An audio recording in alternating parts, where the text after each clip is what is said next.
సంపూర్ణ స్వతంత్రం రావాలి అంటే ఈ దేశం నుంచి బ్రిటిష్ వాడు వెళ్ళిపోయి ఈ దేశంలో ఉండేటువంటి పాలకులకు అధికారం అప్పచెప్పడం కాదు.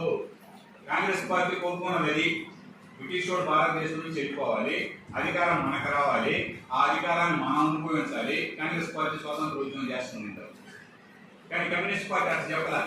సంపూర్ణ స్వతంత్రం అంటే ఏదో కూడా చెప్పారు. సంపూర్ణ స్వతంత్రం అంటే మొత్తం భూములన్నింటినీ కూడా పేదల వ్యవసాయ కార్మికులు రైతులకి పంచాలి, పరిశ్రమలన్నీ ప్రభుత్వం జాతీయం చేసుకోవాలి, నిరుద్యోగులందరూ కూడా నిరుద్యోగ సమస్య పరిష్కారం చేయాలి, మొత్తం అందరికి ఉచిత విద్య వైద్యం అందించాలి. ఇందాక సోషలిజం అంటే చూపించారు కదా, అయిపోయి సోషలిజం అంటే ఎలా ఉంటుందో చెప్పారు కదా. అటువంటి సంపూర్ణ స్వతంత్రం రావాలి. 2, 3 ఈ దేశంలో కూడా కమ్యూనిస్ట్ పార్టీ అధికారానికి రావాలి.